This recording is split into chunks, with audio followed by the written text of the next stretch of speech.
Bueno, es un placer tener hoy con nosotros a Juan Pablo Contreras. Juan Pablo tuvo su pregrado o su título en la Universidad de Santiago, si no me equivoco, en el 2015 en Ingeniería Matemática. Obtuvo un magíster en la Universidad de París-Saclay, el magíster, y el doctorado en la Universidad de Adolfo Ibáñez en el año 2023. Aparte de algunos trabajos en la industria en otras universidades, ahora es postdoc de aquí del IMC, del Instituto de Ingeniería Matemática y Computacional, y trabaja principalmente en el tema de complejidad de algoritmos de fixed point, por punto fijo, que es lo que nos va a hablar hoy un poco. Entonces, démosle un aplauso de bienvenida, por favor.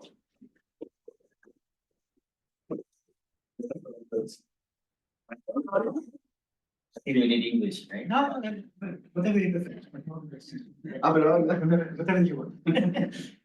El que prefieras, el idioma que prefieras. Como lo tuvieras preparado, mejor dicho. Sí, o sea, la pensé en inglés, como por la cantidad de slides, pero presentarlo va a ser mejor si la hago en español que no. Bueno, ya le voy a hablar de este tema entonces de iteraciones de punto fijo, que he estado trabajando desde mi doctorado, hasta el 2019. Y lo que estamos haciendo ahora es, nosotros trabajamos el problema de iteraciones de punto fijo, que nada preocupados de la complejidad, la convergencia, y ahora nos pasamos al caso de iteraciones de punto fijo estocásticas, que es lo que estoy trabajando como tema del post. Entonces, más que de los resultados, en esta charla me gustaría darles mucha intuición acerca de las técnicas que utilizamos, porque me parece que las técnicas son súper relevantes y de un problema que viene desde un mundo de la optimización continua, terminamos encontrando técnicas que conversan muy bien con cosas de optimización discreta. Entonces me parece que es un poco más transversal al público, es la técnica más que los resultados de complejidad. Entonces, para eso voy a partir hablándoles de la parte determinista, que es la parte que tenemos ya más o menos bien resuelta. Y a partir de ahí, saltar a la parte estocástica va a ser relativamente sencillo. Y al final voy a hablar un poquito de potenciales aplicaciones que estamos trabajando. Ya, entonces el setup es súper sencillo. Vamos a trabajar con un espacio normado, en una norma que en general a nosotros nos gusta trabajar en normas que no son necesariamente euclidianas. Ese es el desafío. Y con un operador que es gamma Lipschitz, donde voy a considerar gamma en dos posibles valores. Gamma igual a 1, vamos a decir que el operador es no expansivo. Y con gamma entre 0 y 1, este operador es una contracción. Bien. Más que nada me voy a enfocar en el caso no expansivo, que es el caso más interesante, desde el punto de vista de complejidad. Y obviamente lo que uno quiere hacer cuando uno tiene una iteración de punto fijo es encontrar un punto fijo de este operador, es decir, un punto de X estrella que satisfaga T de X estrella igual a X estrella. Ahora, ese problema obviamente es sumamente complejo, salvo que el operador sea relativamente fácil, encontrar ese punto es difícil. Entonces lo que vamos a hacer es tratar de aproximar un punto, y para aproximar necesito una métrica de aproximación, y en este caso la métrica de aproximación que vamos a utilizar es esta residuo de puntos fijos. Lo que vamos a tratar entonces es construir una secuencia de puntos y tratar de hacer que el residuo de puntos fijos se vaya a cero lo más rápido posible. ¿Ya? Aquí podrían discutirme si esta métrica es la métrica correcta, quizá uno podría tratar de aproximar la distancia al punto fijo, si es que existen puntos fijos, o al conjunto de puntos fijos. Obviamente ese es otro problema que va a ser un poco más complejo. Uno también podría mirar la distancia entre iterados, que también nos da una noción de si el método está convergiendo o no. ¿Ya? Pero en esta charla todo se va a tratar de este residuo de puntos fijos. Entonces lo que queremos es básicamente generar una secuencia de puntos, de forma que esto se vaya a cero lo más rápido posible. Y para eso vamos a considerar distintos métodos. En general me voy a basar en métodos que se llaman los métodos promediados o las iteraciones de Mann. Para eso voy a describirles primero unas poquitas iteraciones que son conocidas y de ahí voy a saltar a la versión más genérica.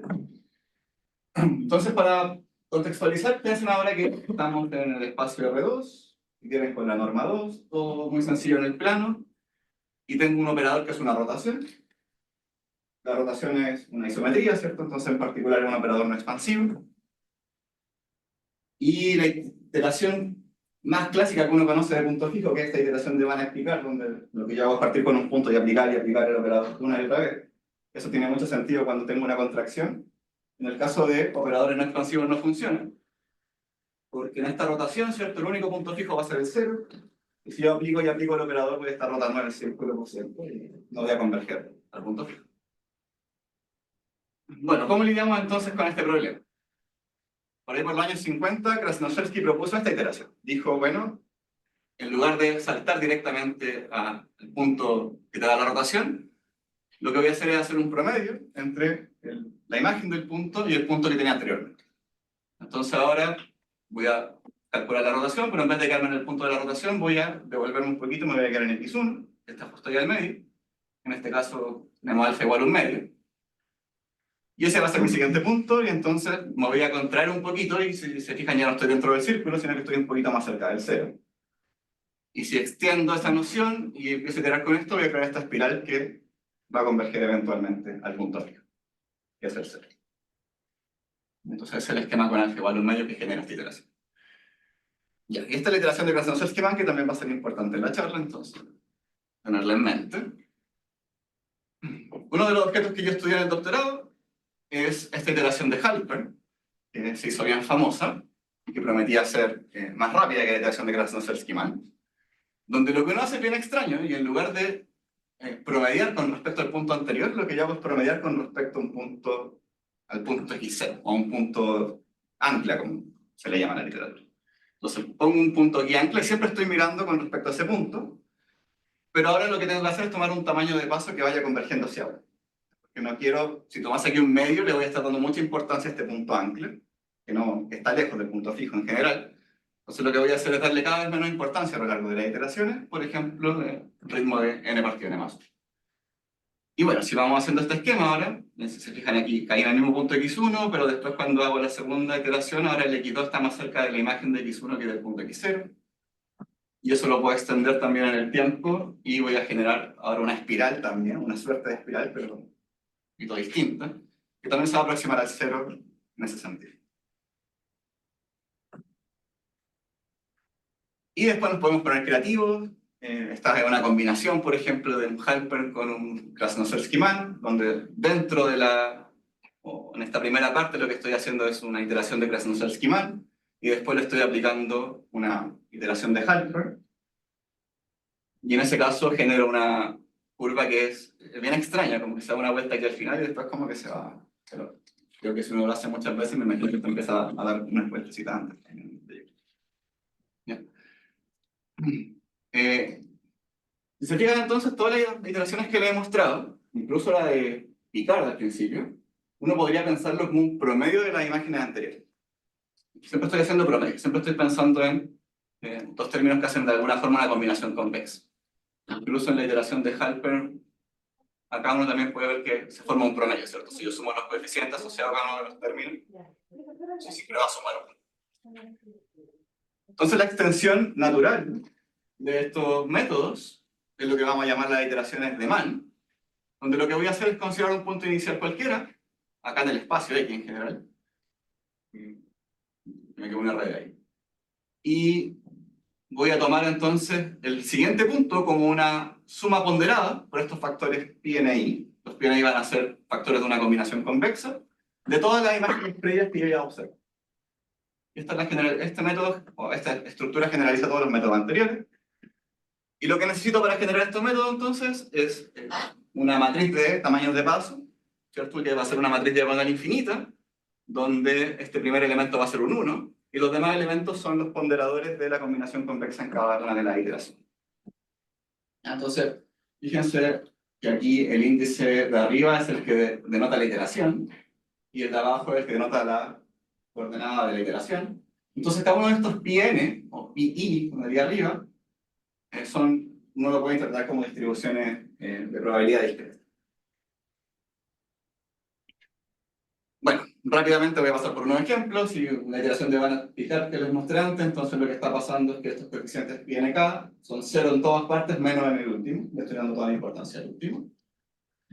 En la iteración de Halpern, que tiene esta estructura, entonces le estoy dando importancia al punto x0 y a la última imagen. Entonces, tengo 1 menos beta en 0, beta en n y 0 en otra parte. La iteración de clase no soy esquimal no cae directamente dentro de ese formato, porque aquí estoy ponderando con respecto a un punto anterior, ¿cierto? No a la imagen. Pero si este punto anterior, por inducción, ya depende de las imágenes, ¿cierto? Uno puede calcular recursivamente cuál es la estructura o la forma del ponderador, y uno llega a esa ecuación que está ahí, que nada, demostración simple por inducción. Pero da. Y se puede hacer lo mismo en el caso de la iteración más compleja, que era esta de Harper-Kranz-Esquimal, donde voy a obtener ahora esta estructura de coeficientes. En el fondo, entonces, estos coeficientes van a depender netamente de los tamaños de paso que yo estoy tomando. ¿Está ahí una duda? Ok. Ya, vamos a ver entonces cómo podemos hacer trabajar estas estructuras con respecto a lo que yo quiero hacer. Lo que quiero hacer es minimizar este residuo. Y el truco es súper sencillo. Son dos desigualdades las que voy a buscar, básicamente. Primero voy a escribir este residuo en términos, voy a escribir el xn en función de los coeficientes pi. Como los coeficientes pi son de una combinación convexa, yo puedo también multiplicarlo acá, ¿cierto? Y factorizar por esa suma. Y ahora puedo usar desigualdad triangular y sacar todo hacia afuera. Y también estoy usando aquí la no expansividad del operador para eliminar los tres. Lo que me dice la primera ecuación entonces es que el residuo va a depender de los parámetros de mi combinación convexa y de la distancia entre los iterados. Entonces ahora lo que voy a hacer es estudiar cómo se comportan estas distancias entre los iterados. Entonces vamos a estudiar ahora qué pasa con, si yo tomo dos puntitos x, m y xn, cómo puedo medir su distancia. Bueno, cada uno de estos tipos de xn y xm yo lo puedo escribir en este formato, con distintos coeficientes, unos con tamaño de paso πm y los otros con tamaño de paso πn. Y si yo quiero compensar esas dos cosas, ¿cierto? Hacerlas conversar, entonces el truco aquí consiste en vez de colocar los coeficientes pi, lo que voy a hacer es factorizar o hacer aparecer acá una matriz de transporte que lo que hace es traer la masa o la distribución de probabilidad de los coeficientes πm en la de los coeficientes πn. Esta matriz Z entonces que aparece acá lo que hace es una matriz de transporte, de forma que si yo sumo por las filas, ¿cierto? Me aparece el coeficiente πnj, si sumo por las columnas me aparece el coeficiente πn. Esto primero que aparece acá es una igualdad entre estos dos términos. Uno podría darse el trabajo de factorizar y ver que todo esto está bien. Y de nuevo voy a aplicar desigualdad triangular, y entonces lo que va a pasar es que me va a quedar mi matriz de transporte afuera, y estoy encontrando una recursión para calcular la distancia entre el elemento m y n, que depende de todas las distancias anteriores. Si fijan, acá tengo la suma en i-1 y en j-1, entonces obviamente este tipo no está apareciendo en esta suma. Es decir, si yo tuviese calculadas o estimadas todas estas diferencias, yo podría proponer una cota de estimación para la diferencia. Y esto es lo que le llamamos la técnica de transporte óptimo. ¿Qué es lo que vamos a hacer entonces? Voy a definir unos parámetros de Mn. Inductivamente voy a proponer que estos parámetros de Mn sean una cota superior de las diferencias.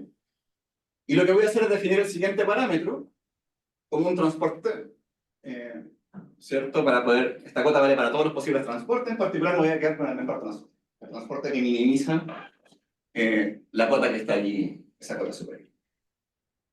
Entonces, fíjense, es una definición un poco compleja, aquí está todo el truco, entonces este es como le he puesto un colorcito a esta ecuación. Lo que estoy haciendo es definiendo los parámetros de Mn como la solución, el valor solución de un problema de transporte optimal, donde los coeficientes anteriores son los costos del problema de transporte. Ya. Y entonces acá es donde nos pasamos de un problema que era de optimización continua, si ustedes quieren, a un problema que es totalmente discreto. Porque lo que voy a hacer ahora para proponer una cuota del residuo es reemplazar estos dmn aquí. Y entonces lo único que tengo que hacer es tratar de estimar estos dmn. Y cómo se comporta esa recursión. Bien, a ver, estudiar eso se ve de una forma así, ¿no? Tengo un problema de transporte entre dos distribuciones de probabilidad. Bajo ciertas condiciones, yo puedo encontrar estructura de solución de ese problema de transporte.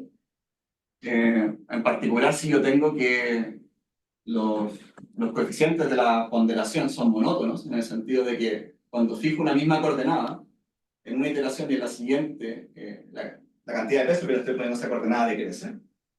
Entonces lo que voy a hacer yo es tratar de pasar todo el flujo que pueda por estos arcos, porque fíjense que estos arcos tienen índice II, ¿cierto? Que corresponden a las diferencias de XY con XY, valen 0.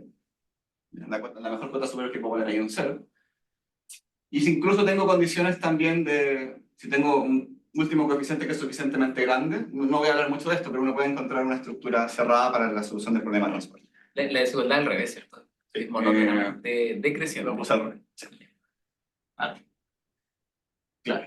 Y la otra desigualdad lo que me dice básicamente es que con el último término yo puedo darle flujo a todos los tipos antes del último y después todos los residuos que me quedaron los voy a mandar a cero. Eso es lo que le llamamos un flujo simple. Bajo ciertas condiciones de los pi, o de los tamaños de paso, en ese caso alfa beta, si yo puedo garantizar esto, puedo tener una estructura cerrada del transporte. Bien, entonces estos DMN tienen mucha estructura. Son coeficientes súper interesantes. Primero, se comportan como una distancia. Si uno piensa la distancia entre el número m y n, en este conjunto n grande, ¿cierto? Donde el n-1 denota mi condición inicial, que la voy a tomar como 1 o como el radio del conjunto donde esté trabajando, van a definir una distancia. En particular, satisfacen la desigualdad triangular. Tienen monotonía, es decir, que si yo fijo un m y empiezo a hacer crecer el n, perdón, esta función, si fijo el m, la lo uso al revés también. Claro, si fijo el m y el n se me empieza a escapar, esa distancia debería crecer. Ah, que lo puse al revés ya. Claro, entonces si el n está fijo y el n está atrás del m, y el m empieza a crecer, el n empieza a crecer y se empieza a acercar al m, la distancia decrece. Cuando me voy alejando del m, la distancia también aumenta. ¿Ya?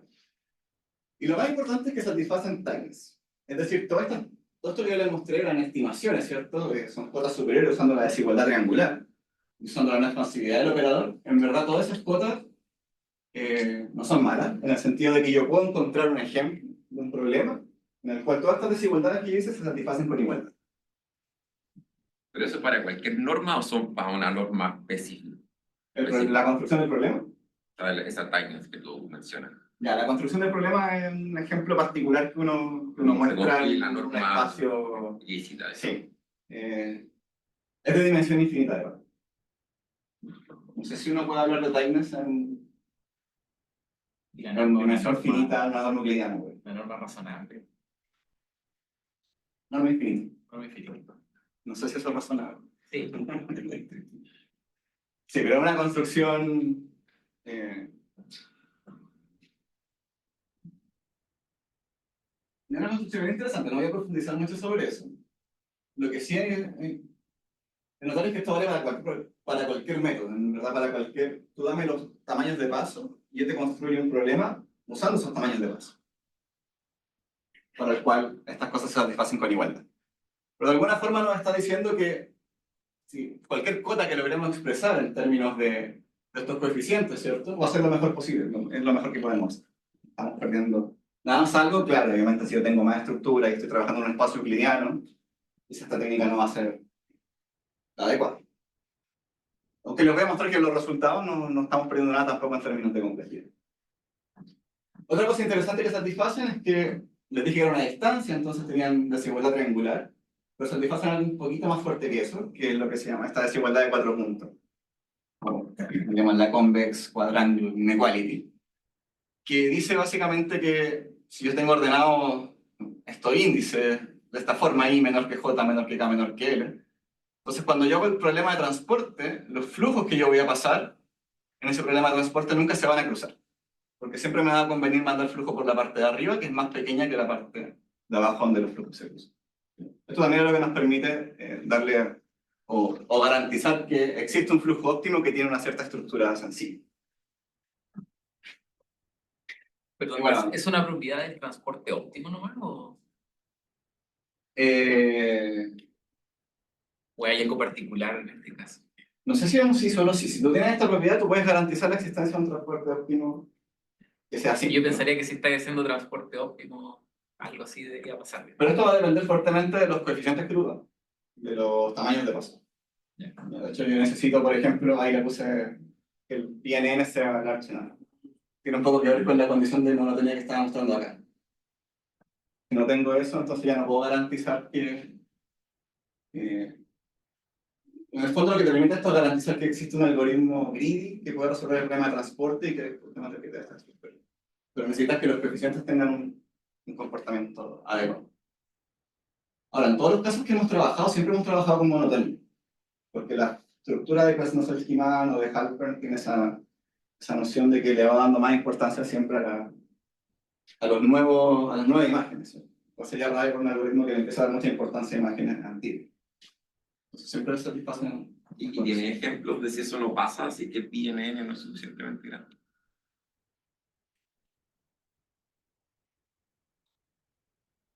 De que se rompa la desigualdad. Claro.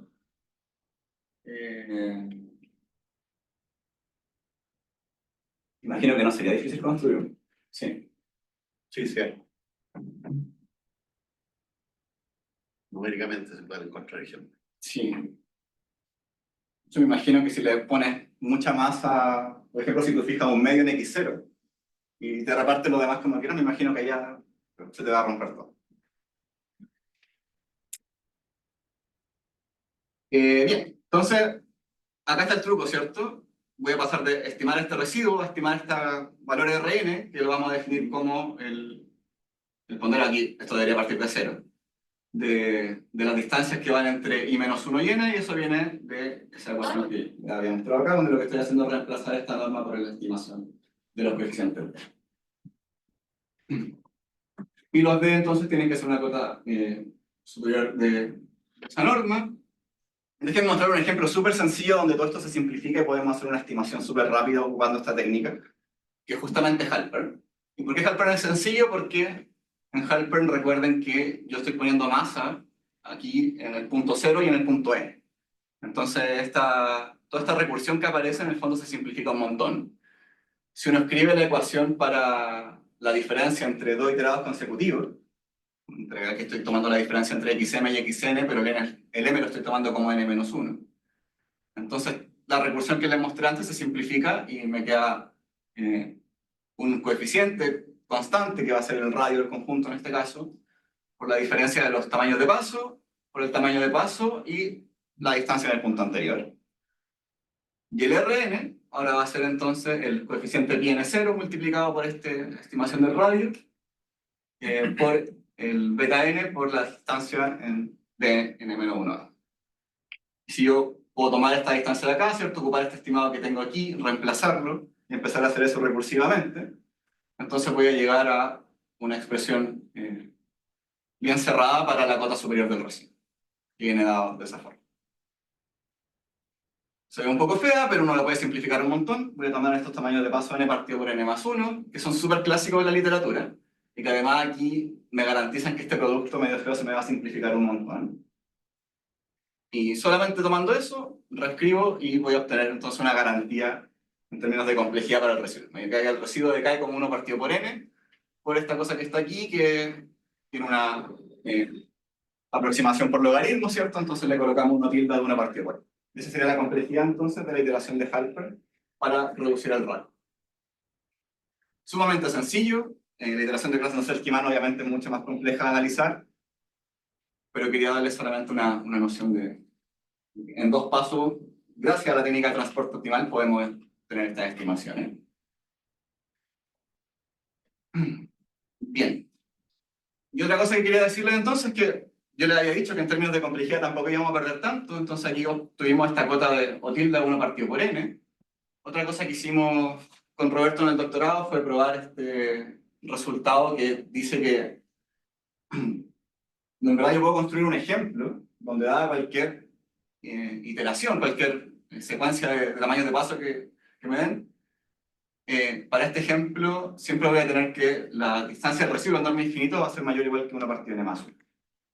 O sea, nunca puedo ir más rápido que 1 partido por n. Eso es lo que me dice la suerte del Auerbach. La demostración es súper sencilla, es básicamente proponer una cota inferior para ese residuo y tratar de encontrar un óptimo sobre ese punto. Y en verdad el estado del arte se ve más o menos así. un gran trabajo en torno a la iteración de Krasnov-Selský-Mann. La iteración de Krasnov-Selský-Mann ya está demostrado que da una cota de 1 partido raíz de n. Y la iteración de Halpern entonces que da 1 tilde 1 partido por n, tiene una complejidad mejor, sabemos que esa complejidad es óptima, entonces cualquier mejora que uno pueda hacer va a tener repercusiones netamente en las constantes involucradas en la cota. ¿Ya? De hecho, una de las cosas que hicimos en mi doctorado fue a partir de esta ecuación que aparece aquí yo les tomé estos beta n solo porque simplificaban la ecuación, pero uno podría decir, bueno, eso lo podemos optimizar. Voy a buscar los mejores beta n, eso se puede hacer, y uno encuentra unos beta n que son de esta forma recursiva cuadrática que no sé si tiene una expresión analítica, yo creo que no. Pero se puede ir calculando también de forma online, ¿cierto? O sea, no tengo que hacer muchos cálculos para tener esos coeficientes. ¿Qué significa la notación omega mayúscula? Eso es de lower bound. ¿Cómo? Lower bound, una cota inferior. Ya. O sea, no puedo ir más rápido que 1 partido. Entonces el problema en el caso determinista está más o menos cerrado. Tenemos algoritmos que van como 1 partido por n, sabemos que no podemos ir más rápido que eso. Estas, en particular las cotas inferiores, aplican a iteraciones tipo Mann, ¿cierto? Pero no podría pensar en otro tipo de iteraciones arbitrarias. Sí. Se sabe. Yo sé el caso euclidiano que uno puede probar cotas inferiores de oráculo, pero en el caso... Sí, hay unos trabajos de Ernest Río, donde él prueba esta misma cota, pero para algoritmos con tamaños de paso lineales, digamos. No combinaciones convexas de lo que eran anteriores, sino que tampoco positivas, sino que Ah, no, perdón, pero de alguna forma algoritmos de primer orden. para sistemas lineales uno ya tiene 1 partido por n. Claro, porque las del caso euclidiano también van a aplicar. O sea, esa tasa es obvia. Sí. Bien, entonces déjenme saltar al caso estocástico. Bueno, lo que vamos a hacer ahora entonces es suponer que ya no puedo, toda mi iteración anterior interactúan con el operador, ¿cierto? Yo necesito la imagen para poder crear mi siguiente iterador. Entonces voy a asumir que el operador ya no está disponible, sino que lo que tengo yo ahora es acceso a un oráculo, un black box, que lo que me entrega una estimación del operador T. Una estimación que vamos a suponer insesgada y que tiene varianza corta. O sea, es el primer setting que hemos estado trabajando. Y también para temas de lidiar con este radio del conjunto, lo que voy a suponer es este bounded range en esperanza, ¿cierto? Que el supremo de estas imágenes siempre va a estar acotado por un capa que va a jugar el rol del radio en el caso determinista. Y ahora lo que queremos hacer entonces es resolver, dado un epsilon, encontrar o estimar cuántas llamadas a este oráculo estocástico voy a tener que realizar para poder obtener un residuo que en esperanza sea menor o igual que epsilon. Esa es la versión entonces estocástica del problema que les presenté anteriormente. Y resulta que en este caso podemos hacer algo muy similar a lo que ya habíamos hecho. Voy a partir definiendo este UN como... Aquí puse un T gorro, voy a explicar rápidamente. Aquí le llamé T tilde al oráculo, pero en verdad uno puede tomar aquí... Uno podría hacer varias llamadas al oráculo, hacer un mini batch, ¿cierto? Y colocar algo distinto. No tengo por qué jugar solamente con el T tilde. Voy a tratar de hacer la misma cosa que hice antes. Va a pasar exactamente lo mismo. Voy a tener un transporte optimal entre los coeficientes. Voy a tener la diferencia entre los iterados. Lo único que va a pasar es que ahora me va a saltar el error que se va acumulando en cada una de las iteraciones. ¿Ya? Y está acá una característica porque en el caso en que I igual J, sabemos que podemos estimar estas diferencias por C. Bien, si yo asumo que tengo un control entonces sobre esta diferencia U, la diferencia entre la estimación que tengo del operador y el operador, entonces yo puedo tomar esperanza sobre esta ecuación y definir de nuevo los coeficientes de Mn, ahora como una cota de la esperanza de esta distancia, ¿cierto? Donde voy a reemplazar estas normas de aquí por la esperanza de esas normas, entonces me van a quedar las cantidades epsilon i y epsilon j, que son las estimaciones de qué tan grande es el ruido que estoy insertando en cada una de las iteraciones. va a suponer que los UN son condicionalmente independientes. Estamos suponiendo independencia, sí. O sea, no podéis permitirte ocupar estimaciones pasadas para poder construir Claro. el TEO. Ujú. Pasa que como estamos trabajando con normas no euclidianas, algo que, claro, hemos tratado de, o hemos visto la opción de ocupar estos métodos sofisticados de reducción de varianza, por ejemplo. Cuando estás trabajando con una norma no euclidiana, solo tienes desigualdad triangular. O sea, es súper difícil aprovecharse de alguna estructura que utilice puntos anteriores. Eh, por ahora lo que hicimos fue netamente poner aquí ruido independiente, y tratar de trabajar eh, asumiendo que qué tan chico tiene que ser ese ruido para que esta cosa se comporte como lo hacía. Pues si la norma es suave, podéis sustituirla. La reducción de varianza. Pasos regulares, por ejemplo. Digo, ahí podéis estimar elevando al cuadrado, digamos. Claro, sí. Pero no voy a hacer eso, voy a hacer desigualdad triangular. Vamos a ver desigualdad triangular, sí.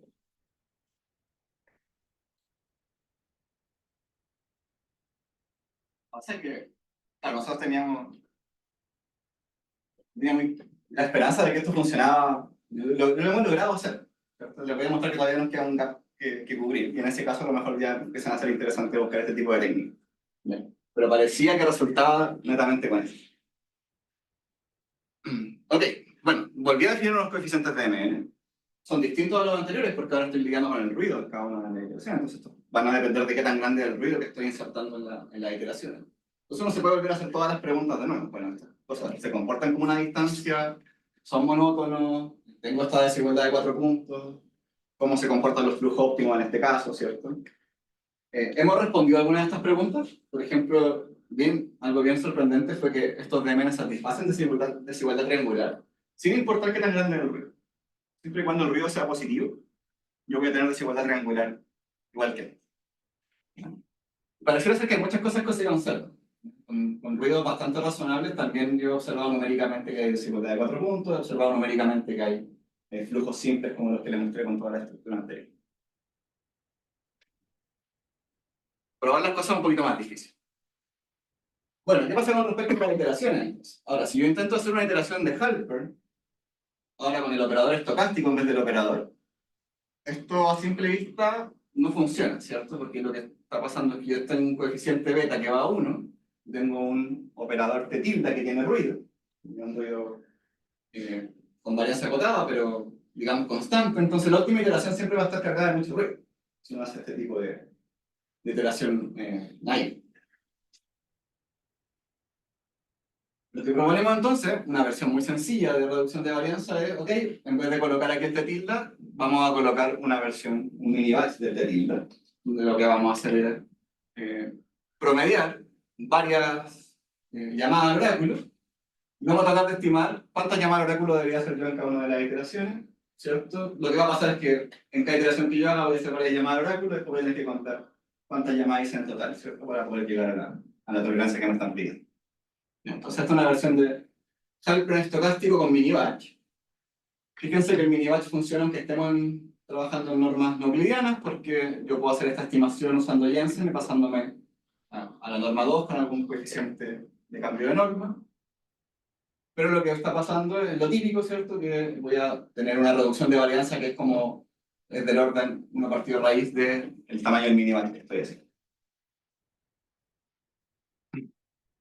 Bien, entonces, ocupando la misma técnica que ya les mostré, una versión súper sencilla o un resultado súper sencillo, es que si yo tomo los mismos tamaños de paso que usaba para Halpern en el caso determinista, y ahora controlo el ruido, de forma que el ruido satisfaga esta condición de crecimiento, o sea, yo quiero que la suma de n por el ruido sea de un orden polilogarítmico en n grande es la suma.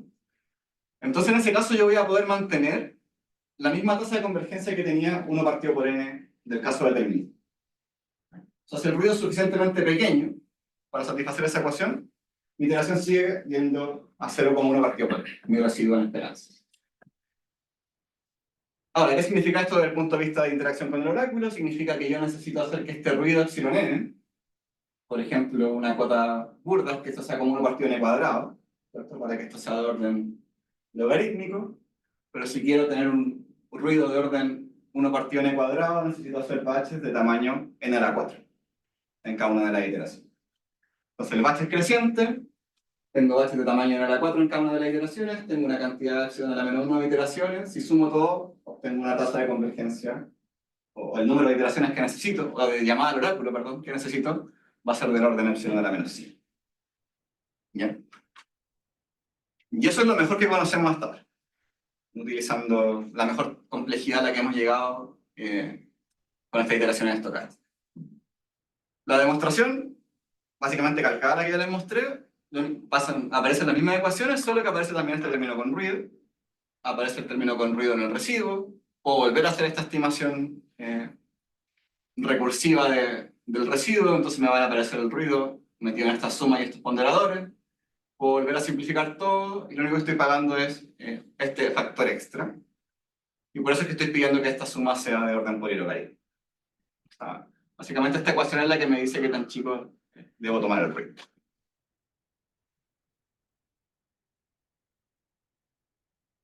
Por ejemplo, si recuerdan, les mostré que en Krasnodębski-Mann, en el caso determinista, iba como 1 partido raíz de n.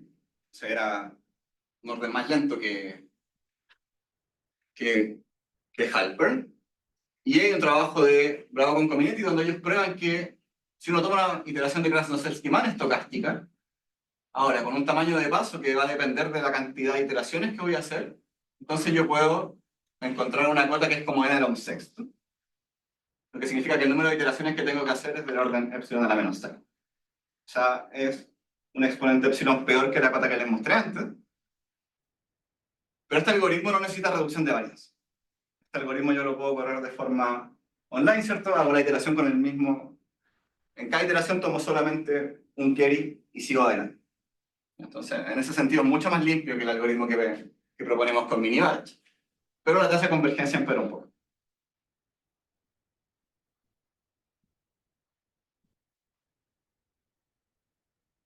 Bien, entonces tenemos una tasa epsilon a la menos 6 con Krasnodębski-Mann, epsilon a la menos 5 con Halpern. ¿Qué pasa con los Lagrange? ¿Qué es lo mejor que podríamos esperar?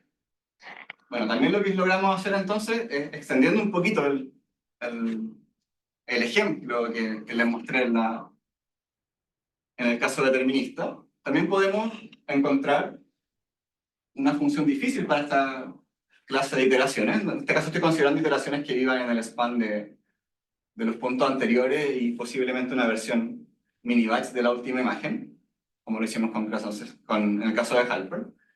Y en este caso lo que podemos decir es que el número de iteraciones tiene que ser al menos como el orden epsilon a la menos 3. Ese es el lower bound que obtenemos para este tipo de problemas. La demostración es... No voy a poner mucho énfasis en esto, es bien constructiva, pero básicamente, recuerda que aquí estoy en dimensión finita, me pasa a dimensión finita en el caso estocástico, entonces ya no puedo hacer este chip infinito que estaba haciendo en el caso determinista. Lo que voy a hacer es hacer un chip rotatorio, en el fondo. Voy a cambiar las coordenadas y las voy a trasladar un poquito. Eso me va a dar un operador que es no expansivo, que tiene rango acotado, todas las buenas propiedades. Voy a recuperar el lema que tenía antes, de que esta cota en norma 1 está acotada siempre abajo por una constante. Después voy a tratar de ajustar las constantes para que todo esto calce, ¿cierto? Como estoy construyendo un ejemplo de un operador al que no tengo acceso, también tengo que construir el oráculo con el que yo puedo interactuar de este operador. Entonces lo que hacemos aquí es una idea que ya es bien estándar en la literatura, que es la noción de zero chains methods. En el fondo este algoritmo lo que hace es revelar una coordenada en cada iteración. Si uno parte desde el 0, por ejemplo, en la primera iteración voy a revelar la coordenada aquí, en la segunda iteración se va a revelar la segunda coordenada. Y lo que hace el oráculo es dificultar el avance de esa revelación de coordenadas. En el fondo lo que estoy haciendo es multiplicar una Bernoulli aquí. Lo que va a hacer es, si la Bernoulli es 0, en verdad no hice progreso, me quedé estancado en la misma coordenada. Si la Bernoulli es 1, me permite avanzar en una de las coordenadas que revele. Y uno puede verificar, entonces, después ajustar los parámetros de la probabilidad, esta relación que estoy haciendo aquí, para poder llegar a la cota, ocupando simplemente desigualdades de concentración bien sencillas.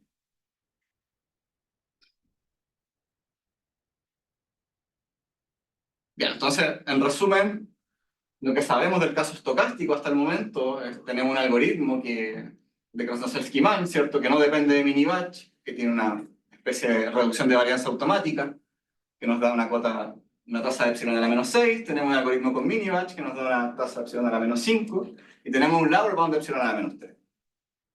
¿Ya? Entonces, nos queda un gap, no sabemos, y realmente, desde ayer, ya no tengo muy claro dónde está la dificultad.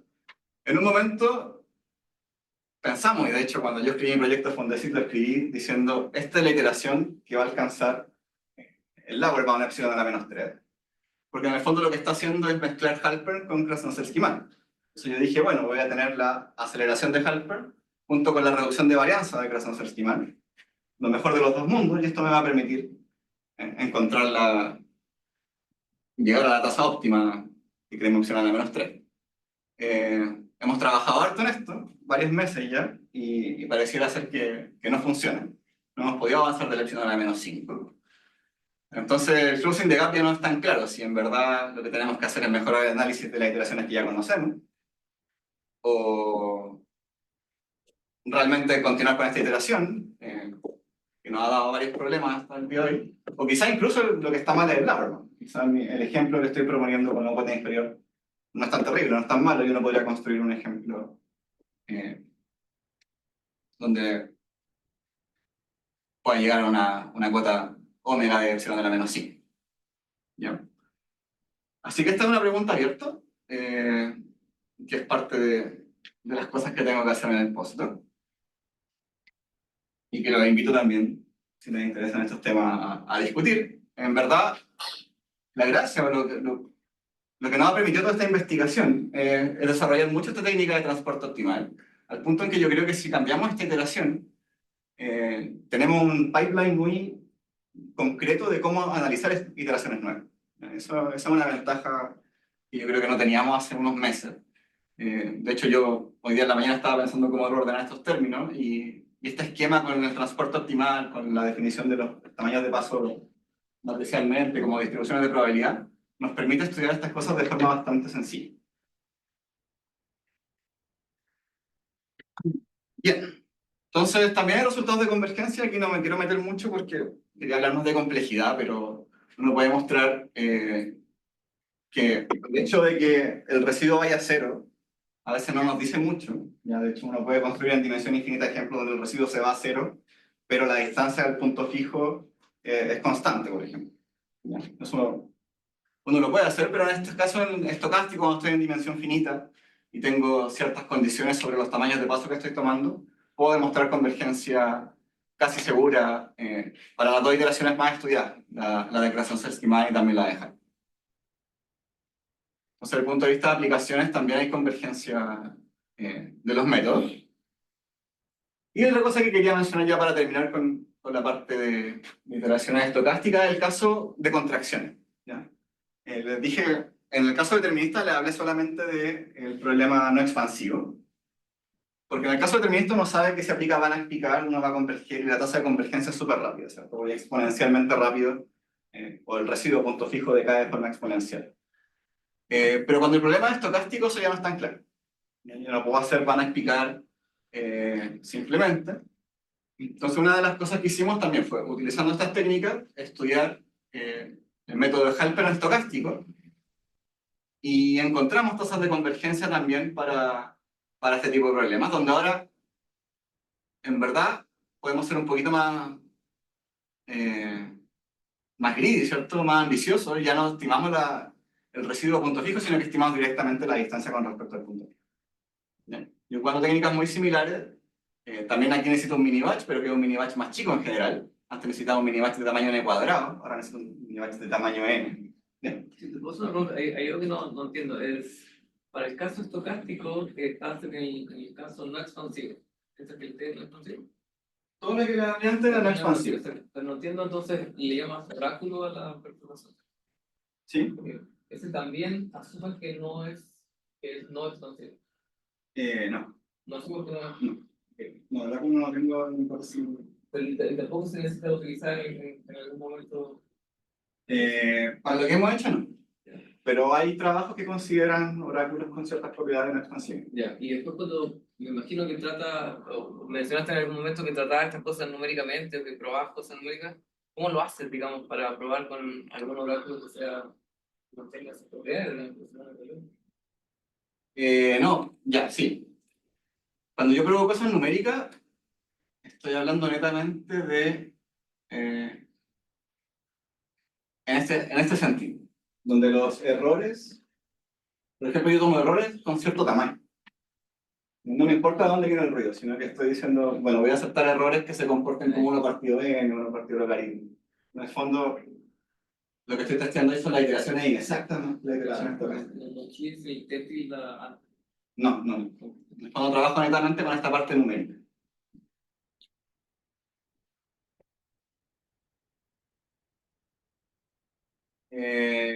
Bien, bueno, mencionar solamente entonces que en este caso obtenemos también tasas de convergencia que son mucho mejores porque el operador es contractante y que también hemos podido aplicar algunos de estos resultados al caso de Q-Learning, que es lo que les voy a mencionar ahora.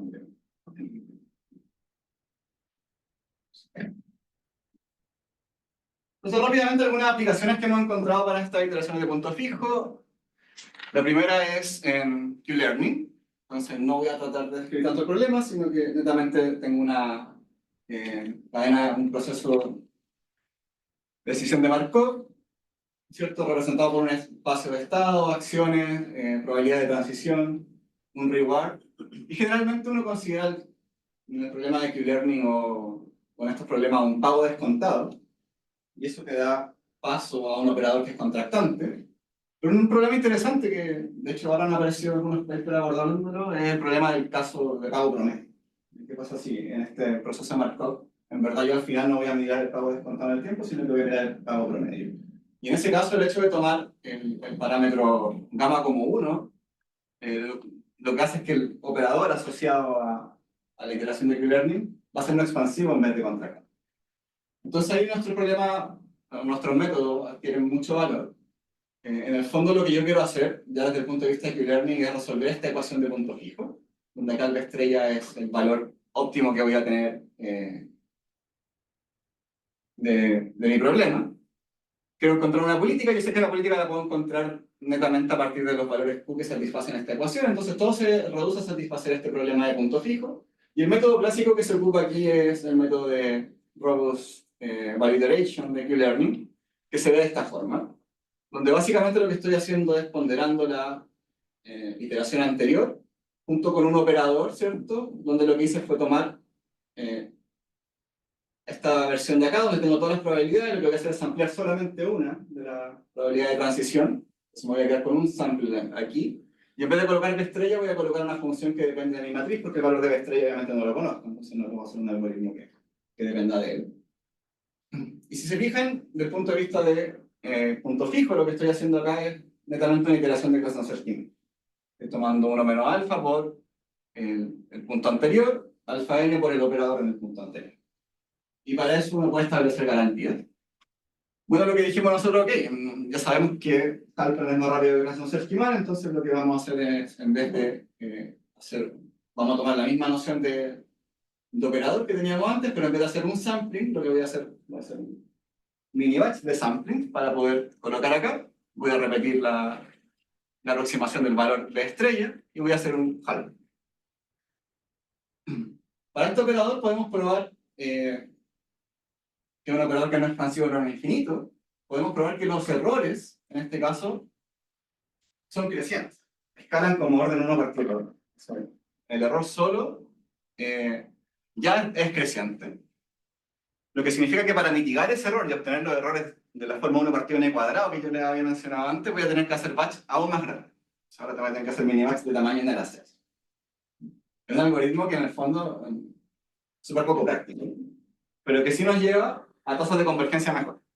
Porque voy a tener que hacer voy a tener tamaños de batch de orden n a la 6 y ya sé que la iteración de Halpern converge como 1 partido por n, entonces en el fondo voy a tener que, cuando sume todo eso, voy a tener un orden extra en epsilon, entonces voy a obtener una tasa que es como epsilon a la menos 100 para el problema de Q-Learning con tamaño de pago promedio. que se ve bien feo, pero que en verdad mejora harto el resultado que se tenía antes con la iteración de Krasnodar-Schiemann, donde uno tenía una cosa que era como del orden extremadamente.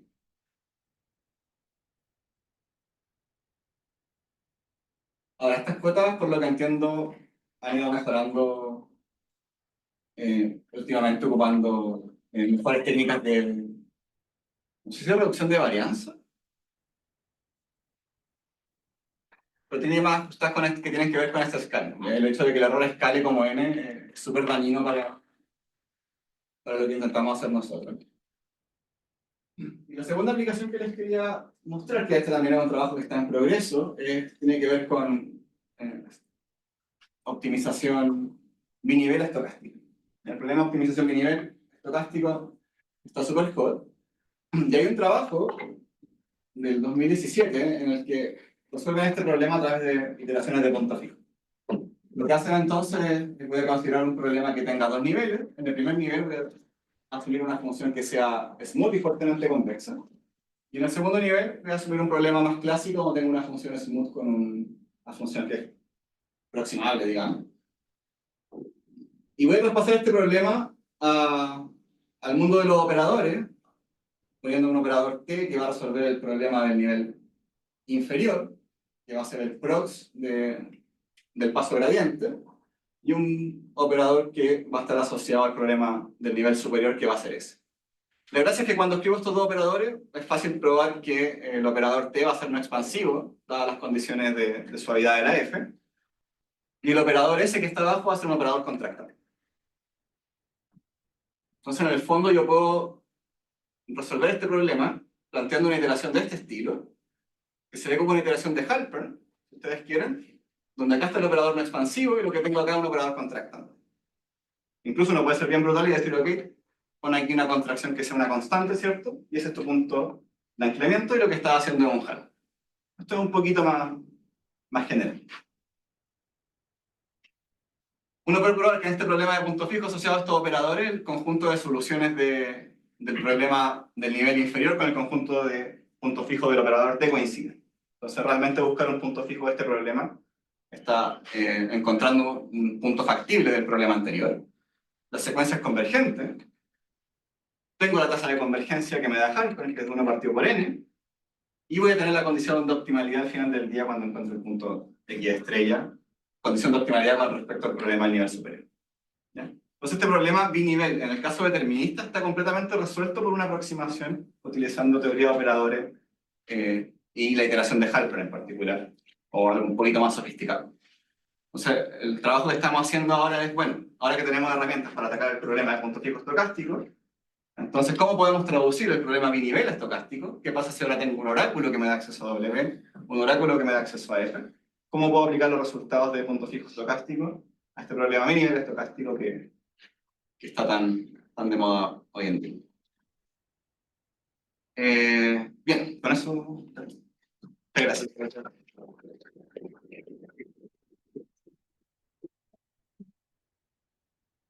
Un poco de preguntas.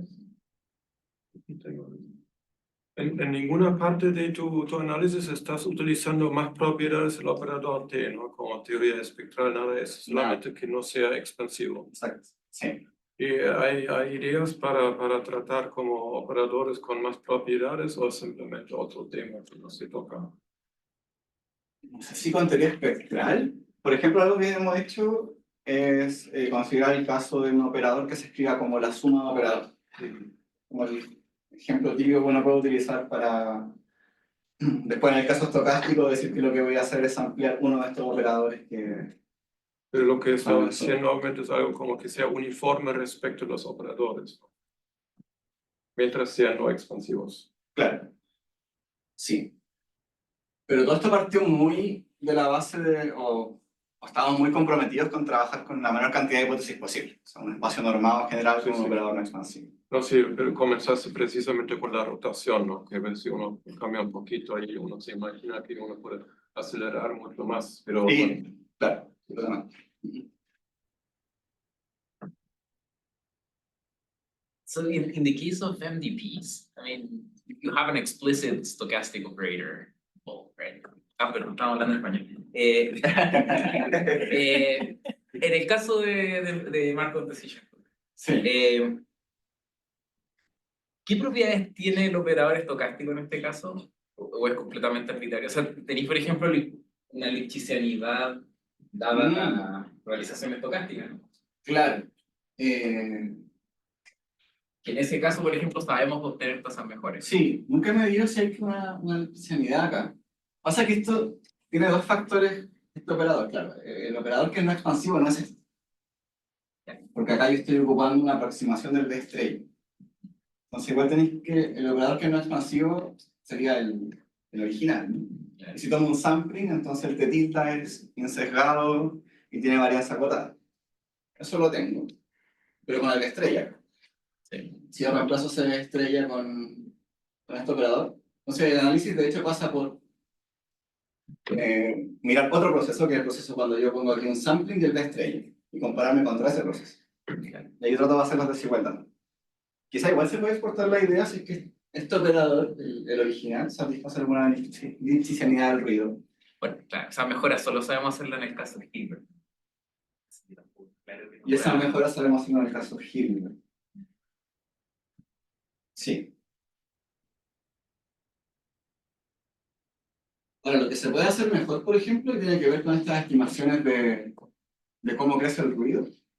Eso yo he visto que el paper de Weinreich se hace mejor cuando se utilizan distintas desigualdades de concentración. ¿No? Por ejemplo, un poquito antes del análisis y en vez de trabajar con Jensen para acotar el ruido con minibatch, uno puede hacer mejores desigualdades antes. Y ahí uno puede mejorar estas tasas. Eso me lo dijo Mike, que él podía mejorar esa tasa un poquito, pero no era mucho. Un tercio menos. Yes, you can incline spark. So is there any hidden martingale in these iterations, or I don't know if you have thought these terms? Usually, the reason why I'm asking is, when you say monotonicity, when you say an increasing sequence, I'm thinking of a submartingale. When you say decreasing sequence, I think of a supermartingale. And you have a bounded submartingale in the conventional theory, right? So usually when you apply a fixed iteration, a fixed point argument to establish the solution for stochastic differential equation or something, you use Markov's inequality over there, right? On the slide. Yeah.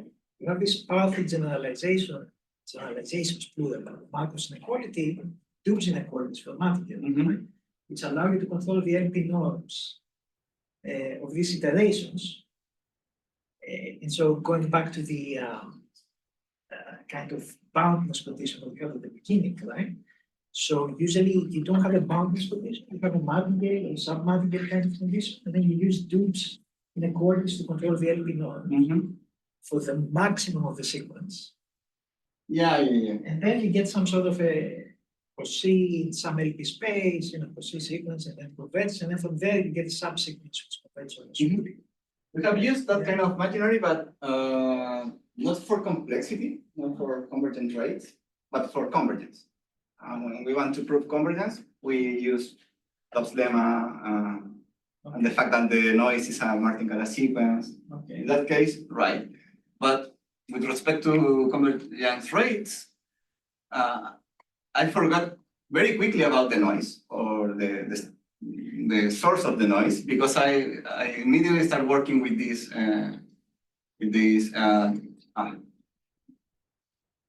kind of expression, right? That only depends on the size of the. Right, that's the other thing that I'm going to tell you, right? That's why you're doing mini batching in some sense, right? Because in some sense, you're trying to get rid of the fluctuations. But Dub's inequalities will allow you to control the fluctuations. Yeah.